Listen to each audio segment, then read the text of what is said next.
Scott steps into the hospital elevator, exhausted and distracted, thinking about a dozen other problems. He barely notices the man standing beside him, a quiet figure with dark glasses and a cane.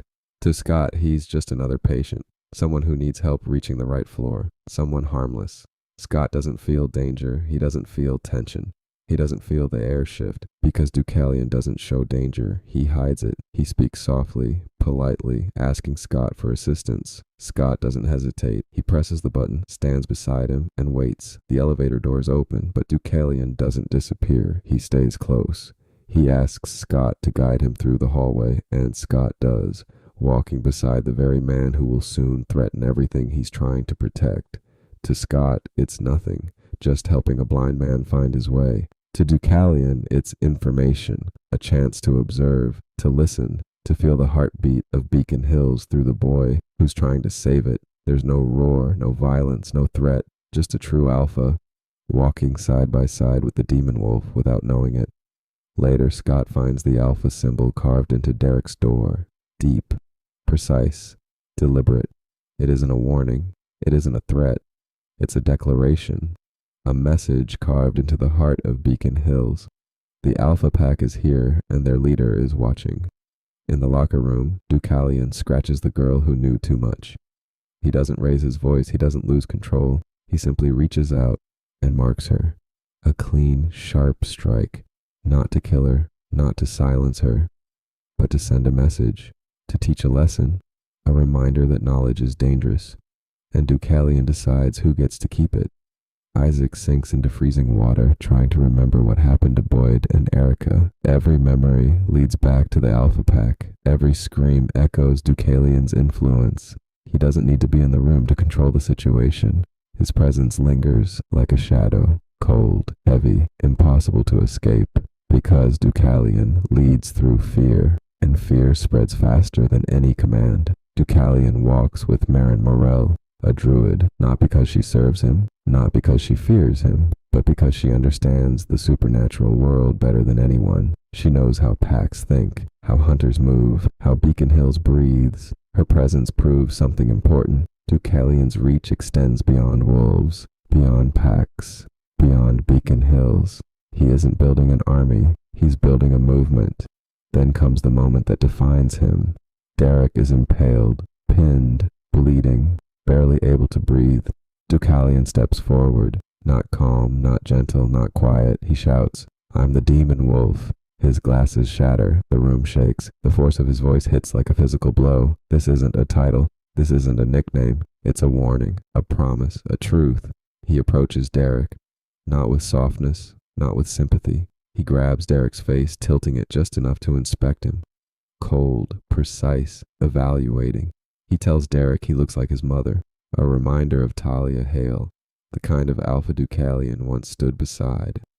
She's the last reminder of the man he used to be, the peaceful Alpha who believed in unity, the leader who trusted druids, the man who followed Talia Hale's teachings, before fear replaced philosophy, before betrayal replaced trust, before Gerard turned him into something he never wanted to become.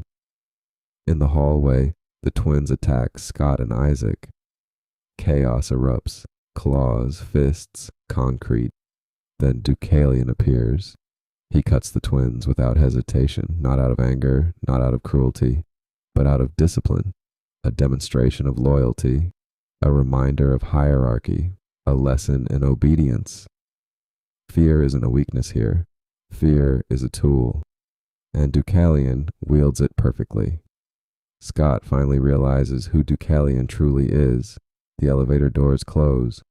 The fight begins. Deucalion doesn't try to kill him. He tries to understand him, to measure him, to see if Scott can be shaped or broken. Because Deucalion isn't looking for followers. He's looking for someone who can survive the world that destroyed him. Scott fights Ennis. Claws, concrete, blood hitting the floor in sharp, violent bursts. And in the shadows, Deucalion watches. Not with fear, not with hesitation, with interest, because when Scott's eyes flash red, just for a moment, Deucalion sees something he hasn't seen in years, potential, power, a spark that shouldn't exist anymore. A true alpha, the kind of alpha Deucalion once respected before everything changed. But Scott doesn't know that, not yet. To him, Deucalion is still the enemy, still the threat, still the man who carved symbols into doors and punished his pack without blinking. And that's exactly how Deucalion wants it. That night, Scott dreams of Deucalion killing his mother. A nightmare born from fear, but also from truth. Because Deucalion doesn't just threaten Scott's life, he threatens Scott's beliefs, his morality, his conviction that strength doesn't require blood. And that fear is exactly what Deucalion uses, not because he enjoys it, but because fear is the only thing that ever kept him alive. In the music classroom, Deucalion pushes Scott again, not with claws, not with brute force, with philosophy. He wants Scott to kill, to cross the line, to prove that mercy is weakness, the weakness that once destroyed everything Deucalion cared about. Scott refuses, and that refusal hits Deucalion harder than any punch, because it reminds him of someone he used to be, someone he lost. But he buries that memory. He buries everything, because memories get you killed. Years earlier, Deucalion stood with Talia Hale, a true alpha, a leader who embodied everything he admired. He wasn't the demon wolf then. He wasn't feared. He wasn't broken. He was a peaceful alpha who believed in unity, balance, restraint. He believed in the old supernatural laws, the ones druids protected, the ones Marin Morel still tries to preserve. This was the Deucalion who wanted peace, but peace is fragile, and Gerard Argent shattered it. Gerard doesn't tell the story with remorse. He tells it with pride. He slaughtered Deucalion's pack with a mace. He ambushed them without warning. He blinded Deucalion with arrows. He didn't just take Deucalion's sight. He took his faith, his trust, his identity. Gerard didn't create the demon wolf. He destroyed the man who came before him. Deucalion falls, bleeding, broken. His world goes dark. And in that darkness, something inside him breaks. Not his strength, not his power, his hope. The peaceful alpha dies that day. Later, Deucalion removes the blindfold. We see the damage. But he sees something else. Through the eyes of the wolf, he sees more clearly than ever. And clarity becomes corruption. Because when you've been betrayed that deeply, you stop believing in mercy. You stop believing in balance. You stop believing in peace. You start believing in survival. A pack member attacks him. Deucalion kills him instantly. No hesitation, no mercy, no regret. This isn't cruelty, this is trauma, this is fear, this is a man who refuses to be blindsided again. This is the moment the demon wolf is born, not out of power, not out of ambition, but out of pain.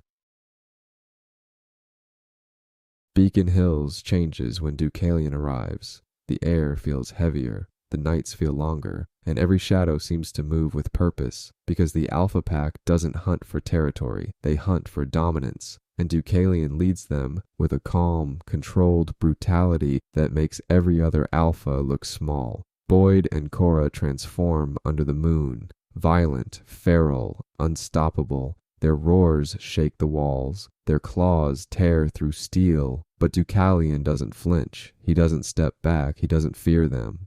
He watches, calculating, measuring, studying the chaos he created, because this is what he wants Scott to see: power without mercy, strength without restraint, leadership without weakness. The demon wolf doesn't need to roar, he lets others roar for him. The alpha pack moves like a single organism. The twins merge, bones snapping, muscles twisting, bodies fusing into one monstrous shape. It's unnatural, it's horrifying, it's a weapon, and Deucalion forged it. Not through loyalty, not through trust, through fear. Fear of failure, fear of weakness, fear of disappointing the alpha who sees everything. When Deucalion speaks to his pack, they listen, not because they respect him, but because they know what happens when they don't. He doesn't shout, he doesn't threaten, he simply reminds them. An alpha who cannot control his pack doesn't deserve to lead one.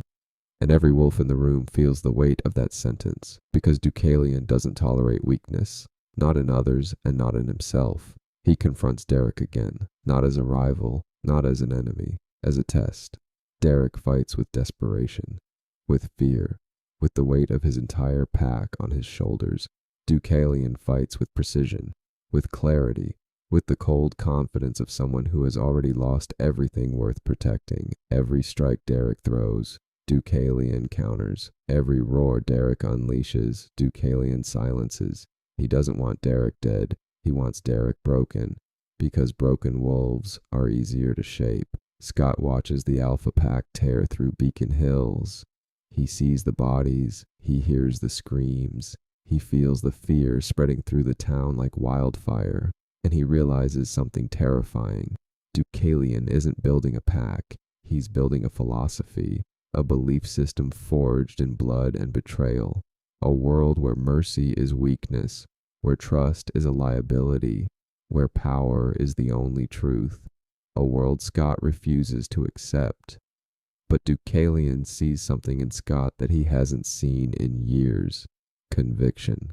Not the conviction of a killer, not the conviction of a tyrant, the conviction of someone who still believes in balance, in restraint, in the old ways, the ways Deucalion abandoned. And that makes Scott dangerous, not because he's strong, but because he's unbroken. The Alpha Pack closes in. Beacon Hills trembles, and Deucalion stands at the center of it all, calm, composed, unshaken. He is the demon wolf now, not because he chose to be, but because the world forced him to become one. And until someone proves they can survive him, he will not stop. Years pass, Beacon Hills changes, Scott changes, the world changes, but Deucalion comes back. Not as the demon wolf, not as the Alpha Pack's leader, not as the man shaped by fear. He returns as something far more powerful, a man trying to fix what he broke. When he steps into Scott's life again, he isn't looking for control. He isn't looking for dominance. He isn't looking for followers. He's looking for redemption. And Scott, the true alpha who shattered his worldview, gives him that chance, because Scott doesn't see the demon wolf. He sees the man who once believed in peace, the man who followed Talia Hale's teachings, the man Gerard destroyed. Scott sees the Deucalion that still exists beneath the scars. Deucalion trains Scott and Malia, not with violence, not with fear, but with clarity. He teaches them to listen, to sense, to trust instinct, to understand that strength isn't loud, it's quiet. This is the Deucalion who once believed in balance, the Deucalion who trusted druids, the Deucalion Marin Morel tried to protect, the Deucalion buried under trauma, but never truly gone. Scott says they don't run, and Deucalion smiles. Now that sounds like an alpha. It's not a compliment, it's recognition, it's pride. It's the moment Deucalion realizes Scott didn't just save Beacon Hills, he saved him, because Scott proved that leadership doesn't come from fear, it comes from conviction, and Deucalion finally understands that. They train blindfolded, listening, breathing, feeling, the same way Deucalion learned after Gerard blinded him, the same way he survived when he lost everything. But now, he isn't teaching them to survive, he's teaching them to lead. This is the Deucalion he always wanted to be, the one he thought he'd lost forever. Then comes the ambush. No warning, no roar, no final stand. Just a sudden shift in the air, a ripple of wrongness, a shot fired from the shadows. Hunters. Deucalion reacts instantly, stepping between the attack and the two wolves he's been training. Not as the demon wolf, not as the Alpha Pack's leader. As a protector, the bullet hits him hard, too hard, a fatal wound delivered before anyone can even process what's happening. Scott shouts his name. Malia lunges forward, but it's already done. Deucalion falls. Not in battle, not in war, not in a grand confrontation. He dies in the quiet moment between lessons, the same quiet he once believed in. And as he collapses, there is no anger, no fear, no hatred, just acceptance. Because he knows he didn't die as a monster. He died as a man trying to make things right. Scott kneels beside him, the true alpha comforting the alpha who taught him one of the hardest lessons he ever learned. Deucalion's final moments aren't violent, they're peaceful. The peace he once believed in, the peace he lost, the peace he finally found again. Later, Scott blinds himself, not out of fear, not out of desperation, not out of weakness, but because he finally understands Deucalion's greatest lesson. Sometimes you see more clearly when you stop relying on sight. This isn't a trick. It isn't a tactic. It isn't a strategy. It's a tribute, a final echo of the man Scott once feared and eventually respected. Deucalion's legacy isn't the demon wolf. It's the clarity he gave Scott, the strength he helped shape, the future he died protecting. And in the end, Deucalion becomes what he always wanted to be, a leader, a mentor, a protector, a man. If you enjoyed exploring the rise, fall, and legacy of Deucalion, consider joining the pack. There are more stories waiting in the shadows, more legends buried in Beacon Hills, more monsters who weren't monsters at all. Like the video, subscribe to the channel, and stay tuned for the next chapter, because in Beacon Hills, the story never truly ends.